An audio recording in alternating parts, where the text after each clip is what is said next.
saya punya mimpi 2-3 tahun ke depan itu Indonesia bisa ikut yang namanya DK Ultra Tri. Jadi triathlon itu 10 kali lipatnya jarak Ironman.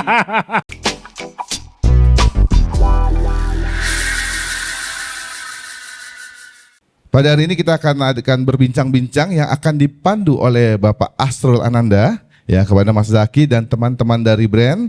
Setelah itu beberapa acara selanjutnya adalah seremoni potong tumpeng, penyerahan Giant Reward Antangin dan penyerahan baju jersey oleh Mas Zaki. Tidak usah terlalu lama lagi, selanjutnya saya langsung menyerahkan kepada Mas Asrul untuk melanjutkan podcast pada sore hari ini. Kepada Mas Asrul kami persilahkan. Terima kasih semuanya, selamat sore. Kita semua sangat bersyukur, sangat lega, sangat bahagia, sangat bangga karena hari ini orangnya sudah muncul di Indonesia. Zaki Waridana sudah pulang dan kita bisa, Zaki bisa pulang dan pulangnya itu bisa dirayakan. Iya. Jadi kita sangat bersyukur, sangat terima kasih. Zaki, kamu bikin bangga bukan hanya cyclist Indonesia, tapi kamu bikin bangga semua orang Indonesia. Kamu jadi orang Indonesia pertama, malah orang ASEAN pertama yang ikut Trans America Bike Race.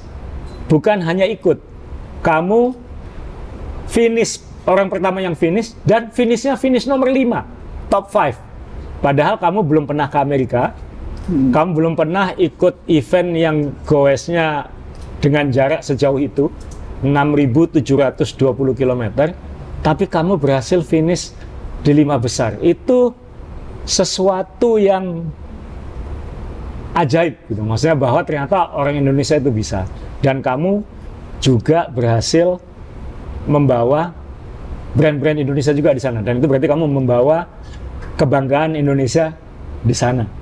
Jadi mungkin kita semua harus aplaus buat karena orang-orang seperti ini nih sangat langka dan berbagai hal harus terjadi untuk bisa terjadi kira-kira kayak gitu. Nah, Zaki mungkin bisa tolong pakai mic ya, Zaki. Bisa tolong ya. Ini kita pengen tanya ke Zaki nih. Mungkin teman-teman banyak yang belum paham. Trans America Bike Race itu adalah salah satu event ultra cycling terbesar di dunia. Iya. Salah satu yang terbesar di dunia, jaraknya 6.720 km dari Laut Pasifik sampai Laut Atlantik, membelah Amerika, melewati 10 negara bagian, dengan berbagai medan, pegunungan, hutan, naik turun, angin dan lain-lain. Saya tahu awalnya Zaki sebenarnya tidak ingin ikut event itu kan, ini kan mendadak. Dulu awalnya bisa ikut event itu seperti apa? Jadi ceritanya awalnya tuh sebetulnya tahun ini saya nggak pingin yang jaraknya terlalu lompat dari yang 1.500 karena udah 2 tahun berturut-turut di Indonesia. Pengennya carinya yang sekitar 4.000 atau 3.000 tadinya. Cuman setelah daftar, nunggu 1 bulan ngerjain pertanyaan-pertanyaan dari mereka, udah deposit uang, ternyata nunggu 1,5 bulan tuh nggak keterima. Jadi ini yang transkontinental di Eropa. Jadi itu sekitar 3.000 sampai 4.000 kilo jaraknya. Peserta dituntut untuk membuat rute sendiri. Ada beberapa checkpoint yang harus dilewati. Lebih teknis lah secara strategik. Nah, udah nunggu 1,5 bulan, nggak keterima, dongkol. Akhirnya ya udah putuskan ngintip. Ternyata Trans America masih buka. Yang mana ini sebetulnya pengennya ikut Trans America itu 2 tahun lagi. 2 tahun kemudian karena jaraknya yang terlalu jauh, 6.720 kilo dengan elevation gain 5.500 meter kan. 55.000 meter itu 25 kali naik Bromo ya. 6,5 kalinya Everest ya. Iya, 6,5 kalinya Gunung Everest ya. Iya. Jadi karena jaraknya terlalu jauh, saya takut diri saya itu nggak mampu gitu loh tadinya. Pesimis lah, bener-bener nggak nyangka kalau mampu, tapi ya udah. Nekat aja, kita tinggal 1 hari pendaftaran, daftar, kirim email, 2 hari kemudian udah langsung diterima. Nggak pakai repot-repot ngerjain kuis segala macem. H-1 pendaftaran ditutup? H-1 pendaftaran ditutup, itu seingat saya 30 Januari pendaftarannya ditutup. Jadi, dan itu harus diingat ya, jarak tadi memang ditekankan oleh Zaki, karena kalau teman-teman pahami, Zaki menuntaskan 6.720 km itu dalam waktu 20 hari, 18 jam, 15 menit. Iya. Dan itu berarti Zaki bersepeda setiap hari rata-rata 320 kilo selama 20 hari. Iya, 20 hari lebih, hampir menuju 21. Jadi mungkin kamu orang Indonesia pertama yang goes 320 kilo sehari selama hampir 21 hari. Iya, kurang lebih seperti itu. Saya bilang ini, kita sehari 2 hari aja udah ampun-ampun itu 300 kilo sehari. Ini hampir 21 hari 300 kilo sehari. Nah, tantangan selama kamu lewat itu apa aja? Maksudnya kan kamu nggak tahu medan, mohon maaf, kamu belum pernah ke Amerika, kamu benar-benar polos. Ya. Jadi ketika kamu hadapi itu tantangan apa aja yang kamu hadapi gitu? Saya sebetulnya Sorry, jarak itu bukan tantangan. Iya. Jarak itu bukan tantangan. Iya. Jadi tantangannya apa? Saya sebetulnya nekat aja sih, nekat, dan memang ya saya anggap tantangannya ya akan apa yang ditemukan nanti di jalan, yaitu tantangannya. Terutama cuaca yang paling mengerikan itu cuaca, karena kita di Indonesia iklim tropis cuman 2 musim ya, kalau nggak hujan musim panas kan. Nah, ketika datang ke sana itu ya kita orang tropis, yang saya kena prank di mana ternyata di sana itu masih masa transisi dari spring ke summer ya. Karena bulan Juni. Sementara menurut orang sana asli yang mana musim summernya itu setelah tanggal 4 Juli. Baru benar-benar summer. Ini masih masa transisi. Jadi kaget juga datang pertama kali ke sana, kedinginan. Jadi memang suhunya 8 derajat, 16 derajat itu kalau siang. Kalau tambah hujan lagi ya bisa turun sekitar 7 sampai 5 derajat. Jadi ya benar-benar cuaca sih tantangannya. Tantangan paling mengerikan itu cuaca. Ya, terkait dengan cuaca itu kejadian-kejadian apa yang kamu ekstrim yang kamu belum pernah hadapi? Iya, jadi waktu itu sempat mengalami hujan es di Colorado, terus ketemu badai angin kayak semacam tornado di Kansas, terus habis itu pas mau finish di Virginia hujan deras banget, bener-bener deras banget. Itu selama ya sekitar 1 jam gitu. Nah di sana itu anehnya ya, kalau kita kena hujan itu nggak kayak di sini hujannya anget, maksudnya suhunya masih 22 derajat. Kalau di sana kalau udah kena hujan itu temperaturnya bisa kita kayak lagi di goes di Mang Ade atau di daerah puncak tapi kedinginan, atau di daerah Bromo tambah hujan, kayak begitu lebih parahnya. Jadi ini kalau kita lihat di mapnya ya, itu rute yang dihadapi Zaki. Ini startnya di Astoria, Oregon, itu di Laut Pasifik di pantai barat. Kemudian dia melintas ke arah timur, itu melewati Idaho, Montana, Wyoming. Kemudian di Colorado yang diceritakan tadi itu yang ketinggian 3.000 meter terus itu. Iya, 3.000-an meter. Kemudian dia ke Kansas. Kansas itu terkenal dengan twister, tornado. Kemudian ke Missouri, naik turun, melintasi selatannya Illinois. Kemudian Kentucky tempat Edo kuliah. Kemudian nyebrang ke Virginia, finish di Laut Atlantik. Dan finishnya jam 3 pagi waktu itu ya. Iya, jadi selain cuaca ya kayak angin, faktor angin beda sama di Indonesia. Anginnya di sana itu, jadi kita harus benar-benar membaca perakiraan cuaca. Ini ketika momennya lagi bagus, arah anginnya misalkan ke arah timur, ya udah kita jangan berhenti goes gitu loh. Jadi manfaatkan momen, ikuti arah angin. Tapi ketika lagi dapat headwind, ya udah mau nggak mau dilawan headwindnya. Akhirnya ya misalkan 100 kilo itu yang tadinya bisa ditempuh 4 jam jadi 5 jam karena anginnya berlawanan seperti itu. Atau kalau ada angin dari samping, itu benar-benar beda sama di Indonesia yang mana topografinya, anginnya itu nggak sekencang yang di sana gitu loh. Seperti dan itu. Harus diingat di sana bukan bentang warung ya, jadi kan nggak ada orang jualan ya. Benar. Jadi yang kedua tantangannya, ini udah nggak dianggap tantangan sama dia, nggak ada makanan. Tantangannya itu yang kedua selain cuaca adalah logistiknya, Mas.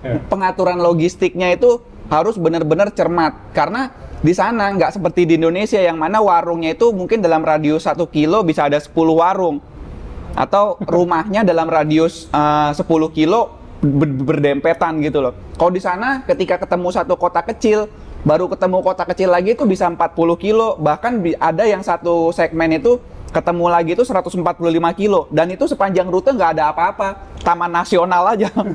Jadi pengaturan untuk logistik itu benar-benar harus cermat, di mana kita harus refill, di mana harus refill terakhir, jangan sampai kosong. di mana harus istirahat. Nggak seperti di sini, hotelnya ada setiap misalkan dekat-dekat kota itu ada penginapan, ada hotel. Di sana pilihannya kalau nggak nginep di sini pada saat sore begini, atau maju lagi 150 kilo ke depan ke kota berikutnya baru ada penginapan. Kalau enggak ya terpaksa tidur misalkan kayak di kantor pos yang mana dibuka 24 jam kantor pos, atau siap-siap ya tidur di pinggiran gereja ngemper seperti itu. Jadi buat yang belum paham dengan ultra cycling itu unsupported ya. Jadi Unsupported ya. Yang pesertanya harus mandiri, harus menentukan sendiri istirahat di mana, makan di mana, dan tidak ada support apa-apa. Dia harus Iya. mencari sendiri bantuan-bantuan itu. Kalau rusak tangani sendiri, kalau misalkan berhenti atau nggak melanjutkan ya pulang sendiri. Jadi kayak jelangkung aja, datang nggak dijemput, pulang nggak diantar. Pokoknya udah urus sendiri lah, urusan panitia cuman mantau aja nih. Mbak Jaslin Panitianya. ada istilah baru, Zaki jelangkung. Nah, kita juga bangga di sini karena sebagai yang sponsor-sponsor yang mensupport kamu gitu, kamu pergi ke sana membawa brand-brand Indonesia gitu. Iya, Mas. Nah, apa yang kamu rasakan misalnya dengan kamu membawa brand-brand Indonesia ke sana? Apa saja yang karena kalau kamu lihat peserta lain kan dia belum tentu membawa support seperti itu. Itu rasanya gimana? Ada beberapa ketemu peserta lain dari beberapa negara juga nanyain, kok celananya bagus, dia lihat ada kantongnya gitu. Padahal celana dia itu merek-merek luar tapi nggak ada sampai kantongnya kargo seperti itu. Dia heran, ini bikinan mana? Saya bilang ini buatan Indonesia. Terus ada juga teman dari India waktu awal-awal itu saya kasih kayak antangin, kayak herba mojo gitu karena di tempatnya mereka nggak ada suplemen-suplemen seperti itu. Jadi ya selain berlomba, saya juga mengkampanyekan brand Indonesia ke beberapa peserta. Ya. Seperti itu. Jadi kayak setelah mereka nyoba, kok enak ya di badan, seperti itulah. Ini juga kita bercanda kan, Zaki ini minimalis banget. Jadi dia aparelnya aparel orang tropis. Ikut event di negara 4 cuaca, 4 musim. Melewati hujan es tadi, Iya. hujan segala macam. Baju dia paling tipis mungkin kalau dibandingin dengan yang lain. Tapi kamu selamat. Iya, jadi sebetulnya saya kesel juga karena orang Amerika asli aja itu mereka prepare, artinya mereka persiapkan winter gear-nya. Jadi ada jaket yang khusus hujan, ada jaket yang khusus menghadapi daerah ketinggian. Gloves-nya mereka bawa 2, yang satu yang winter gloves, satu untuk yang cuaca panas gitu. Terus ada kaos kakinya bawa yang waterproof, bener-bener waterproof. Jadi kalau hujan nggak masuk. Terus pakai leg warmer segala. Ini saya celana pendek, ya kan. Terus habis itu bajunya juga tipis. Jadi bener-bener barbar gitu loh. Orang Amerika bilang kamu nih barbar ya. Enggak, kamu nggak babar. Orang Amerika peserta dari negara lain tuh punya yang kamu punya yang mereka nggak punya. Antangin. Antangin, benar-benar ya. Jadi kamu lawan pakai antangin gitu. Pakai antangin ya memang. Jadi saya bawa antangin itu kan memang ada beberapa box di sepeda dan itu memang kepake di saat-saat genting, termasuk kayak strive gitu. Ada segmen yang saya nggak prepare, kaget. Ini 100 kilo nggak ketemu apa-apa. Akhirnya untung di tas itu ada strive bar dan strive gel. Jadi saya memang siapkan untuk buffer. Kalau nanti nggak ketemu warung atau nggak ketemu logistik, saya harus emergensinya makan yang itu, yang seperti strive, seperti itu. Zaki ini termasuk kaspal ya, yang lain bawanya banyak, kamu bawanya sedikit, minimalis ya? Iya benar, karena saya juga nggak ngerti gitu loh, nggak ngerti juga karena ya mereka tuh bawanya banyak karena mereka bawa sleeping system. Jadi bawa sleeping system kayak sleeping bag, terus bawa matras yang memang buat alas karena ketika tidur di luar itu bisa dingin banget. Kalau di Indonesia tidur di pinggir jalan di warung gitu anget-anget aja, kita nggak kedinginan kan. Kalau di sana jangan coba-coba kedinginan. Kita udah pakai sleeping bag yang suhunya misalkan bisa nahan 10 sampai 16 derajat. Kedinginan itu daerah, apalagi di daerah-daerah tertentu, nggak berani tidur di luar, harus cari motel atau penginapan. Ya, jadi adalah mungkin ada baiknya juga kamu nggak tahu gitu. Kalau kamu tahu mungkin terlalu banyak dipikirin nanti gitu. Iya, benar juga. Ya, yang penting kita lega lah, kamu selamat. Iya, nekat Kamu aja, finish nekat kan. dan bisa finish 5 besar. Itu ada ekspektasi nggak kamu bakal finish 5 besar waktu itu? Nggak ada Mas, jadi waktu itu saya sempat bilang ke Mas Edo juga, Mas, mungkin saya akan main aman aja. Per hari 250 kilo. Ya nanti kalau finishnya sekitar 24, 25 hari atau mungkin 30 hari nggak apa-apa ya Mas? Iya nggak apa-apa. Saya bilang pokoknya main aman, jangan sampai penyok. Yang penting finish aja. Nah ternyata hari pertama itu saya juga kepancing juga Mas. Artinya hari pertama itu D1 itu saya goesnya 360 kilo. Dengan elevasi sekitar 3.000-an. Jadi memang benar-benar kepancing. Kebawa momennya. Nah cuman pada saat itu saya memang tune up tubuh saya juga. Artinya ada beberapa hari yang saya agak nge-push, kemudian hari berikutnya saya recovery, artinya cuma jarak goesnya 200 kilo dengan istirahat yang lebih panjang, dengan tidur lebih panjang. Nah, nanti hari berikutnya dengan tidur yang lebih panjang ini dan minum kayak Herba Mojo yang saya tune up lagi yang konsumsinya jadi sehari 4 butir itu badannya lebih enak gitu loh. Bangun pagi lebih bugar dan bisa nge-push lagi di hari kelimanya seperti itu. Jadi minggu-minggu awal itu saya cuma cari momentumnya aja, ngikutin irama tubuh karena pada saat itu juga sebetulnya datang ke Amerikanya mepet. 1 minggu ini nggak cukup untuk kita adaptasi. Apalagi saya datangnya ke tempat yang dingin. Itu minggu pertama, minggu kedua itu meler aja itu. Goes cuman ingus sudah keluar semua itu. Makanya kan di video IG story saya kalau IG story itu sininya kelihatan basah itu ya udah. Pokoknya di sepeda itu udah siapin tisu lah. Udah siapin tisu buat ngelap ingus itu. Jadi memang kita bicara dengan budget kita itu bicara dengan Edo. Kita ini juga yang penting Zaki bisa finish itu sudah pencapaian besar gitu. Dan kita konservatif kita ingetin di grup itu konservatif gitu. Dari Wednesday kita juga sepedanya konservatif gitu. Maksudnya yang safe. Ya alhamdulillah untungnya kamu mencapai sesuatu yang luar biasa. Nah dari situ kan kamu itu buka mata bukan hanya untuk panitia Transam atau peserta Transam, kan kamu termasuk favorit tuh di grup mereka. Termasuk yang paling mungkin karena underdog atau kalau orang Amerika bilang Cinderella story. Nggak ada yang nyangka kamu yang melejit ke depan gitu. Iya Mas. Nah itu kita kan pertama shock, bisa ya. 2 bangga, 3 berarti ini kan nunjukin bahwa orang Indonesia sebenarnya kalau mau ikut apa aja bisa gitu. Kita tinggal nyari orang-orangnya aja nih yang sanggup gitu. Nah, setelah kamu mampu finish 5 besar itu, kamu melihat ultra cycling di Indonesia dibandingin dengan ultra cycling internasional bagaimana? Orang Indonesia tuh bagaimana kalau disuruh ikut yang gitu-gitu? Sebetulnya mampu ya dan bisa bersaing ya, tinggal prepare-nya benar-benar fokus. Persiapan dari gearnya, dari membaca peta rute, di mana harus prepare untuk logistik, harus stick on the plan. Terus alat-alat yang dipakai di sepeda juga mungkin harus benar-benar yang sesuai gitu loh, sehingga kayak perbedaan 1 km per jam aja yang bisa disimpan per hari karena kita goes kan pada saat itu 16 jam lah rata-rata per hari. Itu bisa di save selama 20 hari itu kalau 16 km per jam bedanya per hari, 10 hari aja udah 160 kilo. 20 hari udah 320 kilo. Jadi hal-hal detail ini harus benar-benar di-prepare dan diperhatikan untuk orang teman-teman Indonesia yang nantinya akan ke luar negeri dan mengikuti event-event seperti ultra cycling unsupported seperti itu. Kamu itu nakut-nakutin atau nyemangatin ini? Nyemangatin. Jadi ya jangan kayak saya sebetulnya kurang preparation, kurang detail juga. Jadi kayak waktu itu ya berangkat juga bannya ban bekas gitu loh. Berangkat ban bekas. Jadi harus benar-benar di-prepare lah. Dengan preparation yang bagus, memperhatikan detail, harusnya bisa finish lebih baik. Bahkan orang Indonesia nggak kalah kok. Kalau menurut data statistiknya, speed kita itu sama speed yang juara 1 malah lebih kenceng kita. Cuman saya restnya lebih banyak. Jadi tidurnya lebih banyak gitu loh. Mereka mungkin sehari goesnya 18 sampai 20 jam. Stick on the plan 20 banding 4. 20 jam goes, 4 jam tidur.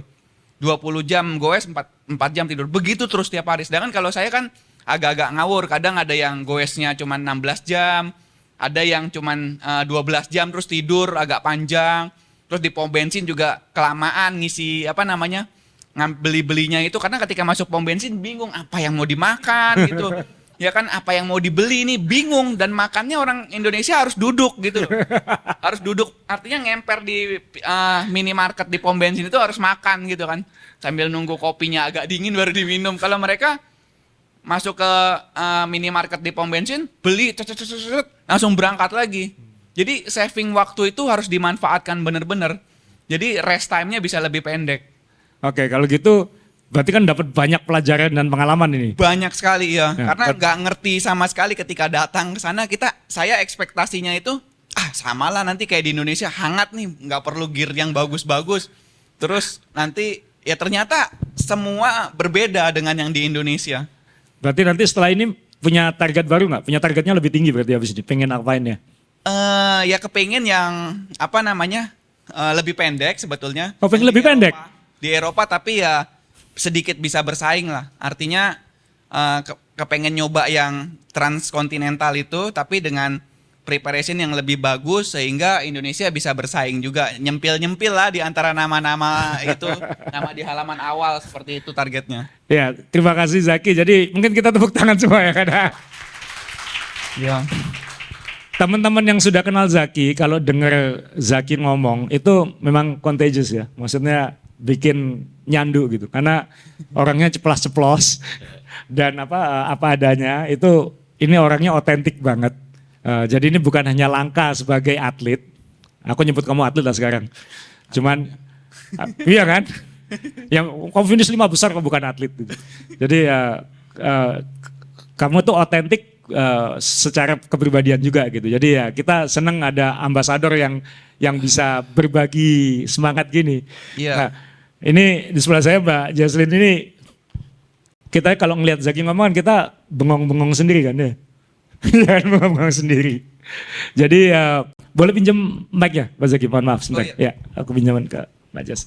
Ya, jadi Mbak Jas tadi dengerin Zaki ngomong seperti ini, ketika awalnya Deltomed mensupport Zaki, kita semua ini kan, mohon maaf, kita semua, Zaki ini mohon maaf ya, kita semua kan pasti juga,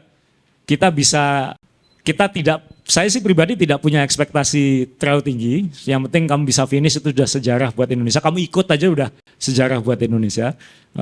Mbak Jas melihat sebelum Zaki berangkat, waktu itu awalnya ekspektasinya gimana? Kan adalah sebuah kepercayaan besar bagi Deltomed untuk mempercayakan produk-produknya dibawa dan digunakan oleh Zaki. Gitu.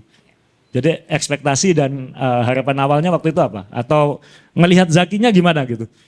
Awal-awal mungkin yang tadi Mas Zaki bilang modal nekat aja itu sebenarnya dari kita udah kagum, udah kayak wow, ini challenge-nya sangat-sangat luar biasa, dan for you to rise up to that challenge udah membuat kita pengen support. Jadi ya mungkin saya lebih optimistik daripada Mas Azrul waktu itu. Mungkin karena saya juga nggak pernah sepedaan yang sampai segitunya, jadi saya nggak tahu. Tapi ternyata finish kelima itu bikin kita semua kaget dan sangat bangga, dan walaupun kita udah punya ekspektasi itu far exceed our expectations, dan of course kita akan pengen support terus nih challenge ke depannya. Yes, tepuk tangan dong. Wah ini karena Zaki sudah nyebutin tadi dia pengen ikut transkontinental gitu. Ya, soalnya Mas Zaki ini benar-benar truly represent brand kita sih, kayak Mojo Man yang kalau misalnya bicara stamina, power, endurance, determination, I don't know anyone else yang bisa represent our brand. Jadi kamu mau jomen bukan jelangkung. Oke Mas, sebetulnya ada yang mau ditambahin juga tadi. Jadi sebetulnya itu saya punya mimpi 2-3 tahun ke depan itu Indonesia bisa ikut yang namanya DK Ultra Tri. Jadi triathlon itu 10 kali lipatnya jarak Ironman. Jadi dengan continuous ya itu. Jadi berenang 38 kilo, terus abis itu bersepedanya 180 dikali 10, 1800 kilo, kemudian larinya 42 dikali 10 berarti 420 kilo. Itu continuous. Jadi selesaikan renangnya dulu, abis itu selesaikan sepedanya, baru abis itu selesaikan larinya. Nah karena Indonesia ketinggalan, tetangga kita Vietnam itu udah duluan, perempuan lagi yang finish. Nah ini jadi inspirasi saya sebetulnya. Kita Indonesia jangan mau kalah dong. Teman-teman semua ya, ini yang jaw dropping, yang maksudnya yang bengong lihat dia ngomong itu bukan hanya yang di sini. Ini yang di belakang ini semua bengong lihat Zaki seperti itu. Dulu kita juga bengong, tapi ternyata bisa gitu. Orangnya memang ini manusia ajaib gitu. Melihat itu bagaimana? Pulang padahal udah pengen challenge lagi. Nah itu dia. Berarti kan cocok buat brand ambassador Herba Mojo dan Antang ini. Iya, sangat cocok. Malah bisa bikin inspirasi untuk yang lain-lain nih nanti. Makasih Bajas. Kita terima kasih banyak. Terima kasih. Zaki, kita harus terima kasih kepada Saya Deltamed. berterima kasih sekali sama semua brand yang mensupport ide-ide gila saya, keinginan saya untuk men-challenge diri sendiri, karena akhirnya sky is the limit gitu loh. Ternyata di atasnya DK Ultra 3 ada lagi double DK lagi, ada lagi triple lagi. Jadi ternyata setelah kita semakin pergi semakin jauh, ada lagi nggak habis-habis. Jadi ya saya akan mencoba. Saya itu orang yang senang tantangan. Jadi saya itu bahagia dan puas ketika saya bisa menyelesaikan tantangan yang saya set gitu loh. Menaikkan limit dari batasan saya. Jadi ya senang sekali saya dikelilingi sama brand-brand yang bisa mensupport, apalagi yang bisa membuat dan membuktikan bahwa orang Indonesia juga bisa loh seperti itu. Mbak Jas ada yang mau ditambahin. Aku sampai speechless. Saya juga speechless. Aku juga speechless. Ini saya mau lempar ke Edo. Mohon maaf ya Bu Edo. Nah, Edo ini atlet ya. Di antara kita semua di sini selain Zaki yang atlet itu Edo. Edo ini atlet, pernah peringkat 24 amatir Amerika, main tenis. Kemudian orang Indonesia pertama yang lolos UCI Grand Fondo untuk balap sepeda amatir ya, kelompok usia. Iya. Dan pencapaian sepedanya mungkin teman-teman kenal semua, tapi nggak ada yang tahu mungkin kalau dia atlet tenis dulu sebenarnya. Nah, dan founder dari Strive juga. Nah, ketika dulu pertama kenal Zaki, terus terang Mbak Jas teman diskusi saya Edo gitu. Kita sama-sama nggak percaya ini orang beneran nggak gitu. Iya deh ya waktu itu. Akhirnya robot nih kuat banget. Makan apa sih? Kenapa sih?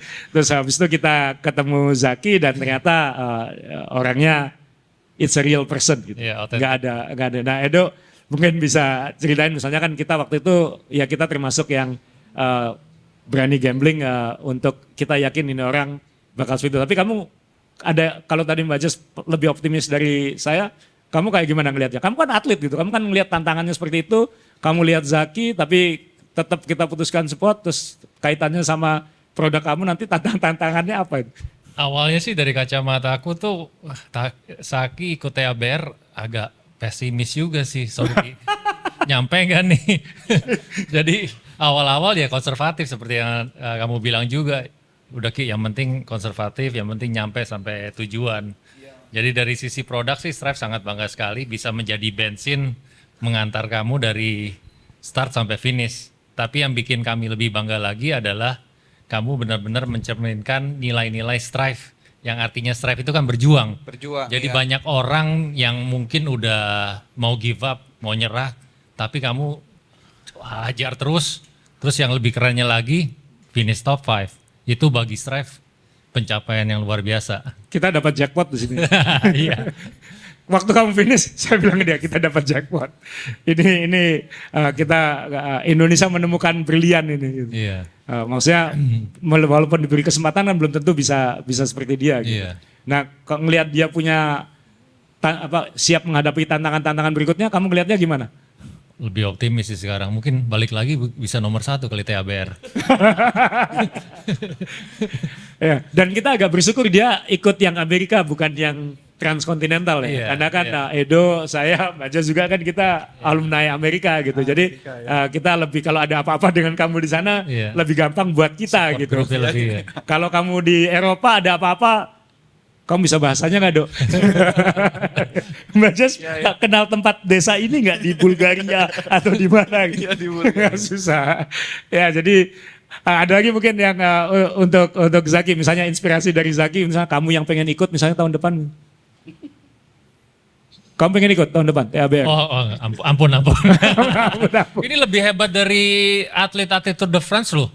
Kenapa? Tour de France 21 hari tapi nggak nyampe 320 kilo Ya, seharinya. average-nya 160 kalau nggak Iya. salah. Tour de France itu 160 kilo sehari ya. Iya, Hanya cuma 4 jam mereka goes Iya. sehari ya. Ini 16 jam. 16 jam sehari. Dan ketika recovery hanya 12 jam katanya. 12 jam itu kita sudah kerja, kita sudah makan, kita luar biasa. Lebih dari atlet ini kalau menurut saya. Lebih dari atlet, alien ya. Iya. Nggak, tadi saya bilang waktu dia pulang welcome home gitu karena selamat kembali ke kelembapan Indonesia dan apa namanya polusi Jabodetabek, saya bilang kayak gitu. Siap-siap gatal-gatal kamu kayak gitu. Nggak, dia bilang kayaknya sudah terbiasa, mungkin sudah bermutasi katanya gitu. Terus saya bilang dia bermutasinya sebelum ke Amerika, aku bilang kayak gitu. Ya, sekarang ada sub jersey ini yang jujur termasuk under pressure ya. Ya. Termasuk under pressure, kenapa? Karena sub jersey itu kan dibuat untuk negara Tropis. negara tropis. Ya. Dan Zaki ini, mohon maaf Zak, kamu keras kepala, kamu bawanya minimalis banget gitu, gak mau bawa banyak gitu. Jersey cuma bawa 3, Ya. bib cuma bawa 2. Nah, Mas Bagus ini deg-degan lihat kamu kayak gitu. Mas Bagus gimana? Lihatnya. Jadi waktu saya ingat waktu itu ya memang Mas Zaki itu ke kantor. Ya. Kantor, Zak kamu butuh apa aja kita siapin kayak gitu. Aku butuh 2 jersey aja Mas. 2 jersey dan 2 bib. Ah yang bener kamu. Kayak. Waktu itu kan memang begitu dia. Jadi serius, yang penting kalau lengan panjang ini pasti enak, nyaman gitu. Ternyata dia di-prank kan masalah suhu. Akhirnya tapi ya. Jadi kita memang kan sub ini kan kemarin fokusnya memang hanya di tropis Iya. gitu. Jadi kita merisetnya tropis. Kebetulan juga kita memang tahun kemarin saya Pak Azrul dan Pak Sedo kan juga meriset untuk Biptek ya. Ya. Biptek itu kebetulan kita risetnya di Unbound malahan. Ya di Unbound Gravel Di Unbound tahun Gravel lalu ya tahun di lalu. Amerika. Itu ketika pertama kali, Pertama kali kita mendevelop meriset bib itu mendevelop dan alhamdulillahnya lagi dan kerennya lagi Mas Zaki 20 hari cuman bawa bib 2. Iya. Dan itu asli kain dari Indonesia, jahitan Indonesia, produksi anak-anak Indonesia, risetnya dan kita orang Indonesia membuktikan bahwa produk Indonesia itu mampu bersaing di Amerika gitu. Dan Maksudnya hanya 2 bib di Hanya 2 bib. 20 hari. iya, itu Kamu ganti bib tiap berapa hari? Ada cerita menarik juga nih. Saya tuh harusnya pas ketika ke kantor waktu itu, saya minta bib baru. Ini bib saya yang udah bekas, artinya yang udah dipakai beberapa bulan sebelumnya itu. Jadi nggak bener-bener baru ini bibnya. Jadi yang satu itu ternyata udah kempes. Jadi bikin lecet, agak lecet juga. Jadi ya bener-bener saya salah, harusnya udah kalau memang disupport waktu itu ya udah saya minta bener-bener 2 bib itu baru. Jadi ini yang 2 bib itu bib yang udah saya pakai beberapa Jadi kali bukan nanti. barang baru yang kamu bawa Bukan itu? barang baru itu yang saya bawa, juga salahnya di situ. Alhamdulillah bertahan sampai akhir. Gak apa-apa. Ini barang museum sekarang. Ya. Tapi yang jadi dorongan buat kami dari sub sama tim-tim R&D itu karena kita ini sudah punya orang yang super ya, Ya. ultra. Ya. Jadi Mas Zaki ini jadi inspirasi buat teman-teman R&D di sub untuk kita menciptakan selalu mengembangkan untuk produk-produk yang bisa menunjang Mas Zaki karena saya yakin Mas Zaki ke depan akan membawa nama Indonesia lebih baik, lebih keren lah. kayak gitu. Jadi Terima kasih Mas. jadi sub siap ini ya, siap Ya. ditantang produknya oleh Zaki ini. Iya, ya justru kami tertantang oleh Mas Zaki. Ya. Edo juga ini. Edo tertantang goesnya juga kok.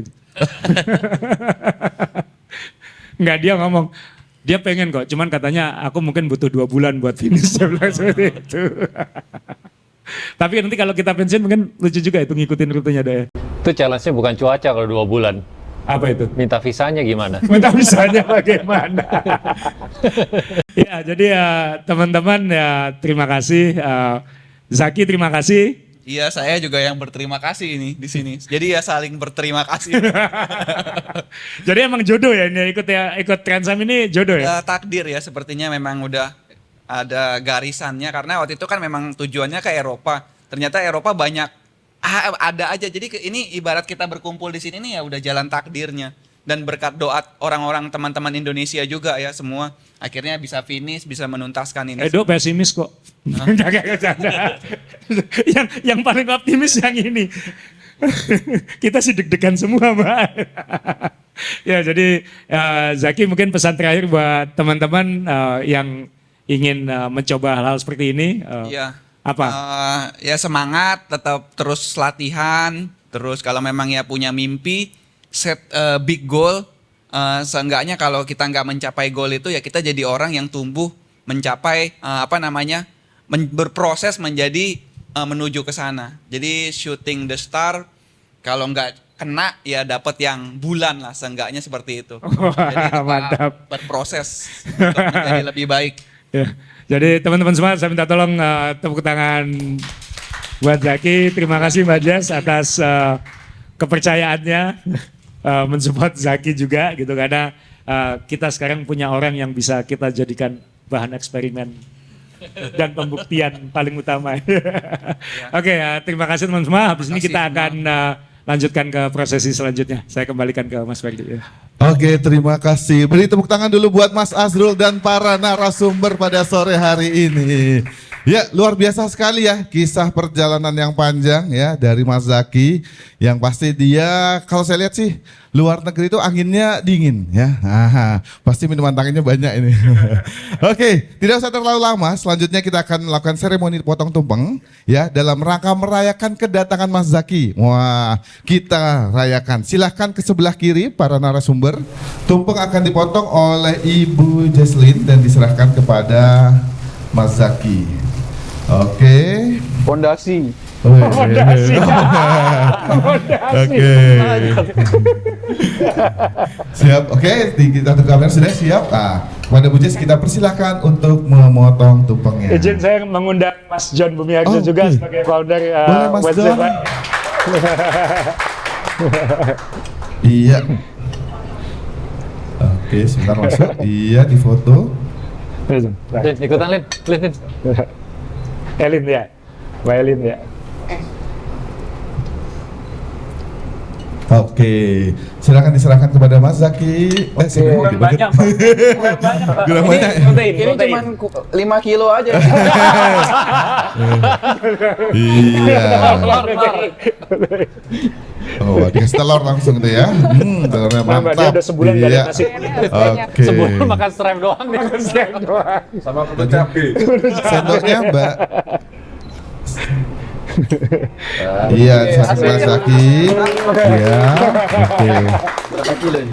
Ini 10 kilo. Oke. Mas Zaki mau makan? Oh boleh. Oh, ini silakan. Ini. Udah kangen Oke, masakan kita Indonesia. Oke, ini Buat nasi pengambilan. kuning pertama Zaki setelah pulang dari Trans Am ya. Oh, luar biasa. Oke, beri tepuk masih tangan cari buat makan Mas nasi nggak? Zaki. Ya. Enggak.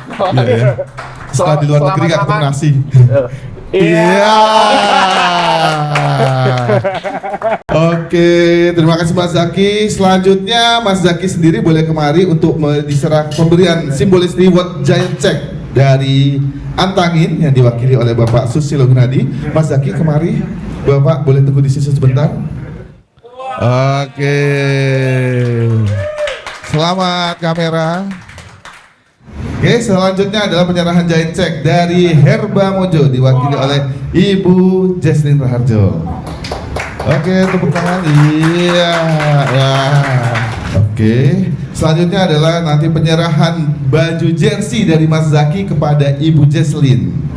Iya, lihat tangan. Iya, tangan dari Mas Zaki. Iya. Oke, silakan dari Mas Zaki menyerahkan kepada Ibu Jesslyn. Iya. Iya. Senyum dulu. Iya. Wah. Ada lagi buat Mas Zaki nih. Wah, ini sebagai Superman untuk memberikan. Wah, Zaki ini. Sakti, wah. Boy, Zaki Sakti ya. Nanti ada kaosnya mas. Jadi doa ya. Jadi doa. Ini adalah Terima kasih. Superhuman. Superhuman. With Mojo ya. Top 5 Trans America Bike Race 2023.